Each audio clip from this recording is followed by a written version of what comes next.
Quem me dá a definição de férula?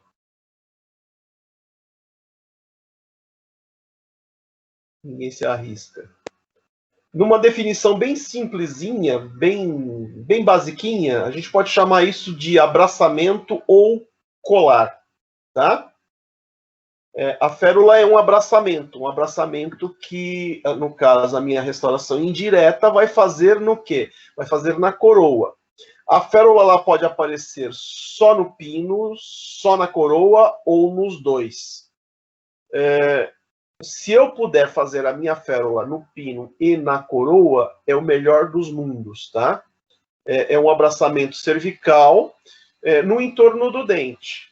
Então, férula é mais ou menos o que vocês estão vendo aqui. Então, vejam, tem lá um remanescente de dente, percebam que o remanescente está lá em cima, lá na cervical, né? É dente, dá para perceber o dente e o núcleo metálico. Então, esse núcleo metálico veio, ele abraçou parte desse dente remanescente, e quando eu moldo para fazer a minha coroa vai abraçar o restante. Ou seja, minha coroa não fica apoiada só no núcleo, ela apoia também a parte terminal da minha coroa, abraça o dente. O núcleo é a mesma coisa, ele não fica simplesmente justaposto à coroa, ele tem uma parte de abraçamento cervical.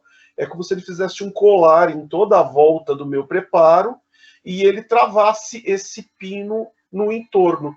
Polipe, mas isso eu consigo fazer num núcleo metálico e no núcleo pré-fabricado de fibra, que ele já vem pronto. Como é que eu faço a férula? Gente, eu faço a férula com o meu munhão. Na hora que eu faço o munhão, que munhão é essa parte externa que fica ali para receber a coroa por cima, né? Eu pego a minha resina composta e faço um abraçamento desta região cervical e faço um colar cervical com resina composta, né? Então, isso é importante de ser feito. Para que esta férula serve? Então vamos lá. A gente diz aí que férula é uma extensão da coroa de pelo menos 1,5 mm, além do núcleo, ele melhora a resistência à fratura remanescente. Por quê? Porque evita que o meu núcleo, na hora da movimentação, ele fique solto dentro da raiz. Se ele abraça o dente junto, né? Imaginem a coroa abraçando o dente, na hora que há uma movimentação, movimenta a raiz inteira, não só a região de cintura do núcleo, tá?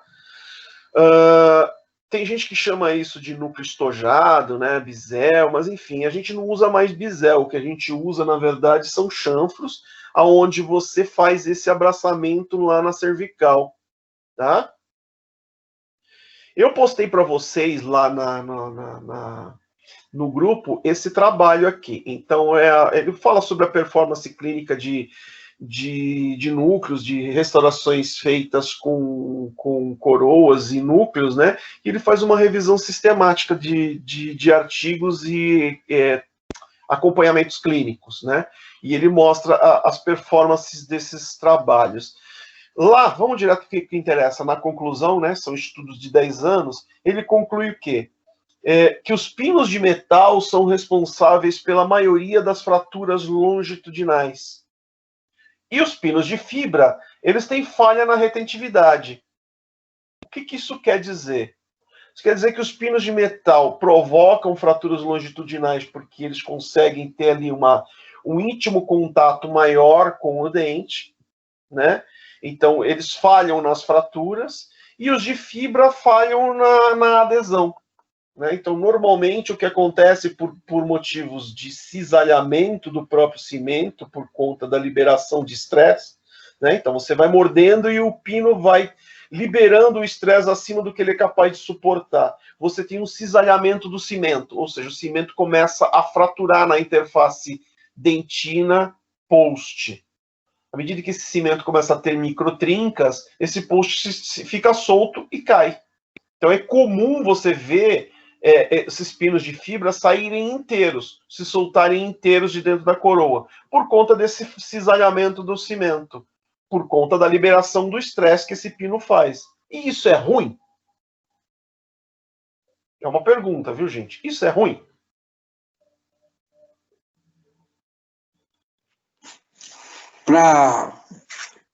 Para efeito de manter a raiz é bom, mas para efeito de paciente, ele não gosta, não, de ter que estar voltando no consultório toda hora para ter que ficar recimentando o peso.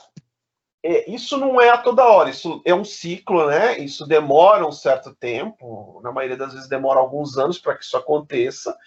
E é importante que você oriente o seu paciente a respeito disso para evitar exatamente constrangimentos ou mal entendidos. Então é importante que ao fazer a cimentação e a escolha do pino de fibra, você oriente o seu paciente, explique para ele o porquê desse pino vir a soltar um dia, tá?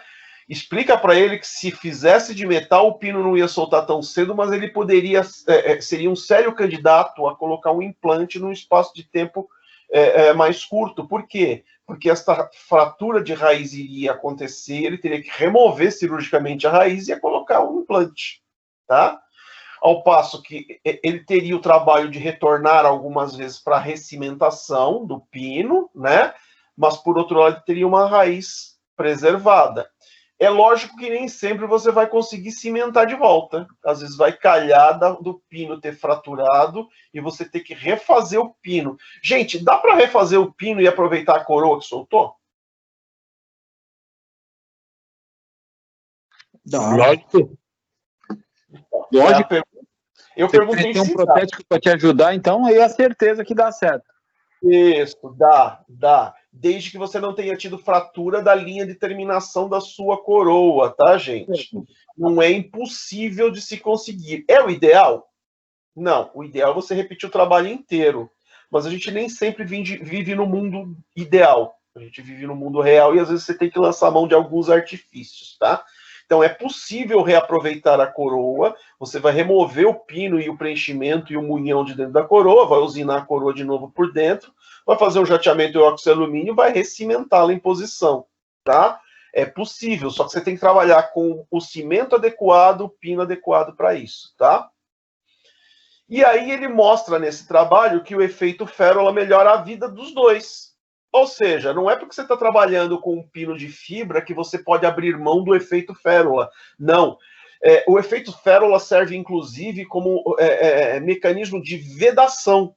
Vedação do seu trabalho final. Você consegue fazer um vedamento melhor para evitar infiltração intrarradicular.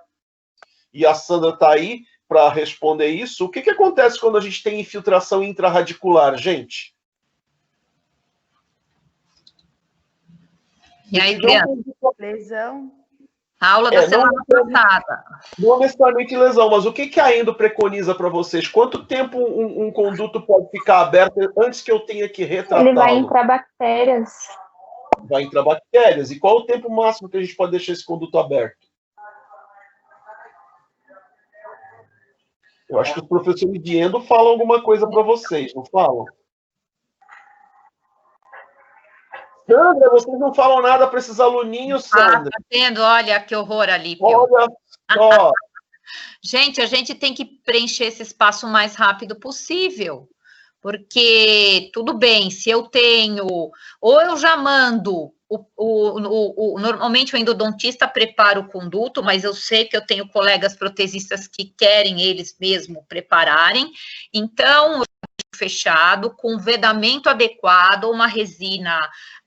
boa, uma bioplique ou ionômero de vidro, e tem que ir logo para o colega fazer. Agora, se eu já preparei, então, assim, o quanto antes, assim, se possível no mesmo dia, se não no máximo no dia seguinte, mas aquilo tem que ficar vedado pro colega já intervir, porque senão, se cai aquele curativo, aí já virou, aí já era. Né? Então, pode ter uma contaminação ou uma recontaminação, e aí acontece esses casos que a gente vê o pessoal larga aquilo, sei lá quantos meses, anos, aquilo tudo aberto, ainda quer que chega com a cura, dá para colar? Oi? Então. Não é? Dá para colar?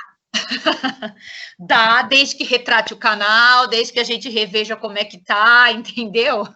Provisoriamente dá para colar depois, não agora. Mas é bem por aí. Então, o que a gente fala, se você tem o efeito ferro que melhora a vida, então ela veda melhor, imagina aquilo ali infiltrando durante anos, né? Então, se você tem um jeito de vedar melhor isso daí, então é adequado que se faça, tá? Aí vocês vão dizer assim, puxa vida ali, mas olha, foi uma fratura ali rente à tábua óssea da crista marginal, não dá para fazer o abraçamento. Então você está errando no planejamento, querido. Então você me desculpa, o planejamento ideal aí para um primeiro momento é o aumento de coroa clínica. Então você tem que primeiro fazer o aumento de coroa clínica para depois fazer o seu planejamento de prótese, certo? A periodontia está aí para isso, para nos ajudar também. Então é importante que você faça esse abraçamento. Se você perceber que a fratura da coroa do dente não permite esse abraçamento, está na hora de você fazer um aumento de coroa clínica. Né? Não tem outra forma. Alípio, só uma coisa que eu esqueci, me desculpa, só para complementar. Gente, às vezes, muitas vezes, a gente tem que também fazer um provisório, né? Por exemplo, se eu desobturei aquele conduto e envolve também estética, a gente faz um provisório, melhor ainda, com um retentor lá provisório, e pronto, vedou, cimentou, mais condições eu estou dando para o paciente, né? Exato, Por exatamente. isso que o endodontista também tem que saber tanto cimentar provisório quanto fazer provisório. Não tem jeito, gente. Ou quando ter tem um desvio central, né? De ir embora para casa, não dá, né? O Alípio. Oi. Pode falar. Então é nunca, né? Aberto é nunca, né? Deixar o dente aberto, a resposta é nunca, né? Na verdade, você não deve deixar nunca, né? Cuidar indo feita, o dente tem que estar fechado de alguma forma. Alguma coisa, exatamente. Com alguma coisa. Mas não aqueles cimentos que às vezes vocês têm, cimentos gessados, Dentalvil, Cotosol, esses negócios, que isso aí é horrível, cai, dissolve, e aí fica, aí já era. Ou uma resina boa, essas tipo Bioplique, provisórias, ou um ionomero de vidro. Certo, gente?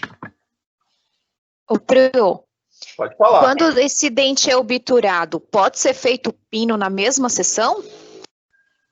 Pode, não tem problema nenhum. Então, assim, se você... Normalmente, o que acontece, a gente tem até, hoje, é uma filosofia... Quando você pede para o endodontista fazer, a gente já tem recomendado que os endodontistas já mandem o dente com o posto cimentado. Isso vai facilitar a nossa vida lá na frente. Aí você vai dizer assim, mas não são todos que fazem, né? Não são todos que fazem. Então, é aquela história. Se o seu endodontista não está fazendo, é importante que você converse com ele para que ele encaminhe o paciente de volta para você o mais rápido possível, você possa atender esse paciente o mais rápido possível. Se for possível, até no mesmo dia, não tem problema nenhum. Exatamente, exatamente. O que se tem uma discussão danada é a respeito do eugenol do cimento, tá? E aí a gente entra numa seara de bagunça generalizada. Você pega alguns trabalhos que mostram que o eugenol pouco ou quase nada influencia na polimerização. E você pega uma enxurrada de trabalhos que provam que a resina não se polimeriza na presença de eugenol. O grande problema do eugenol na endodontia é que ele penetra nos canalículos e ele fica lá ad eterno dentro daqueles canalículos, então você vai sempre ter a presença do eugenol. O que se recomenda hoje é que se você fizer a desobturação e fizer a cimentação no mesmo dia, você teve um tempo menor de contaminação no entorno da raiz, tá? A gente vai conversar um pouquinho a respeito de cimentação para a gente entender um pouquinho melhor esse mecanismo. Então, o grande problema hoje é o uso de cimentos com eugenol. A Endo tem usado, a Sandra me corrija se eu falar alguma besteira, cada vez mais esses cimentos biocerâmicos aí. E esses cimentos biocerâmicos, eles não têm eugenol na composição. Então, hoje eles não trazem esse problema da presença do eugenol, que é um inibidor de polimerização. Então, hoje você tem uma compatibilidade grande entre o cimento endodôntico e o cimento resinoso que vai segurar o pino dentro do conduto, tá? Isso mesmo. Tanto os biocerâmicos, os resinosos também são, a gente tem usado bastante, né? Claro que na clínica vocês têm a opção do coengenol, que é o Endofil, um ótimo cimento, mas tem essas outras, vamos dizer assim, essa outra problemática, mas que não é o fim do mundo.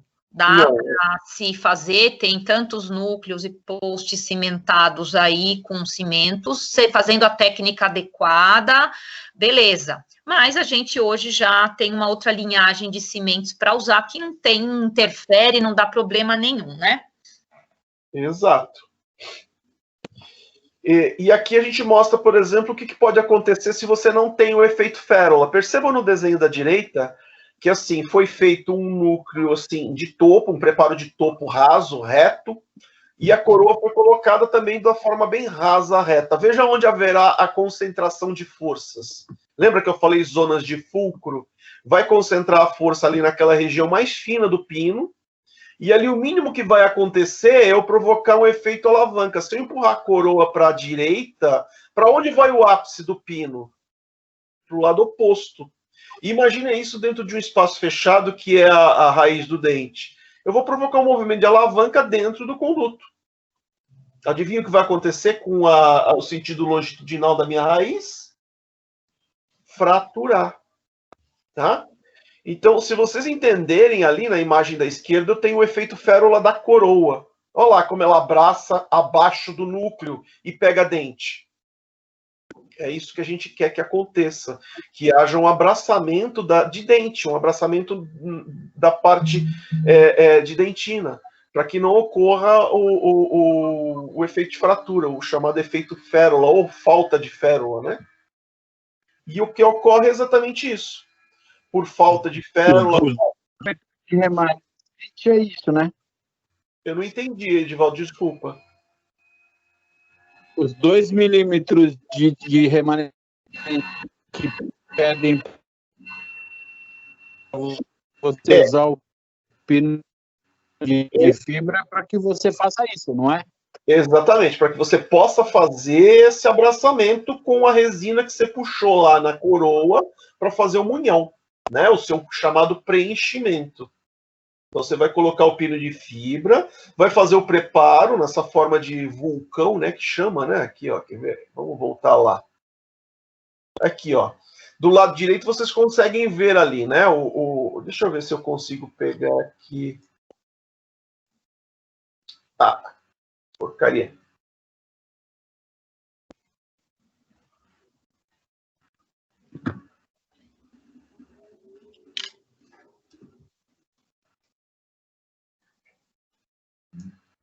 Aqui, ó. Tá vendo essa região aqui? Vocês conseguem ver o meu laser aí na tela? Sim? Sim, professor. Isso. Essa região aqui é dentina. Percebam neste outro núcleo aqui que ele tem um abraçamento dessa região de dentina, e a minha coroa, quando ela vier, ela vai abraçar até lá em cima o dente. Então forma quase que um corpo único, né? Coroa, dente, núcleo. Quando eu faço isso daqui em resina, né, com fibra de vidro, a minha resina composta ela vem até aqui em cima, ó, ela abraça essa região. Ela não vai até a linha de terminação. Linha de terminação de prótese é sempre dente, tá, gente? Mas a minha resina vem até aqui em cima. Então o meu pino que está lá dentro ele é envolvido pela resina e a resina envolve esse colar cervical. E a coroa vem e abraça tudo isso lá em cima. Isso é o chamado efeito férola. Tá? E aí, vejam bem, olha como a coroa ficou aqui embaixo. Ela foi lá até a região subgengival. Fez o abraçamento e eu tenho um corpo único entre coroa, núcleo e dente. Tudo isso cimentado lá com cimento adesivo. Esclareceu? Sim? Sim. Por outro lado, aqui, olha, eu tenho a concentração de força nesses pontos, ó. Vejam como o que acontece aqui. A concentração de força nessa região pode provocar um entortamento do meu pino aqui. Eu vou ter uma desadaptação, perdi o trabalho. Ou, o que é pior, eu tenho uma força aqui empurrando o dente para a esquerda. Então aqui vai forçar para a esquerda, mas aqui em cima a força sai ao contrário. Eu vou fazer uma alavanca no interior dessa raiz. Então eu vou provocar a abertura dessa raiz, ela fratura. Vocês conseguiram entender isso? E aí eu tenho exatamente isso, olha. O dente se parte em dois e eu perdi. Perdi o trabalho, perdi o núcleo, perdi a cerâmica, perdi o dente. porque o paciente fez uma mordida um pouco mais intempestiva e a dentina não foi capaz de suportar a quantidade de força que o meu núcleo metálico liberou. Aqui, provavelmente, se eu tivesse um núcleo de fibra, quem teria fraturado seria a fibra de vidro, provavelmente. Tá? Mas eu teria raiz para aproveitar para um novo trabalho. Gente, o restante da aula, a gente ainda tem mais uma aula inteira igual a essa. Eu vou deixar para a semana que vem, senão a gente não consegue terminar hoje. Não vale a pena eu dar mais 10 ou 15 minutos de aula, que eu não consigo dar o restante da matéria para vocês, tá? Então eu vou deixar para a semana que vem. A semana que vem a gente retorna aqui, a gente vai falar das indicações, técnica de cimentação, a gente vai falar de cimentos e anatomização dos pinos, tá bom? Ok. Tá ótimo, professor. Tem alguma dúvida a respeito do que foi falado para vocês até agora ou não? Tá tranquilo? Não, achei bem legal a aula, professor. Tranquilo. Obrigada. Tranquilo? Legal. Se tiverem dúvidas, coloquem lá no grupo, a gente vai responder na medida possível. Quem puder e tiver a curiosidade, leiam os meus trabalhos, que vale a pena. Tá? Os meus trabalhos que eu postei lá para vocês. Eles são trabalhos bastante interessantes, vale a pena dar uma lidinha não, tá bom, gente?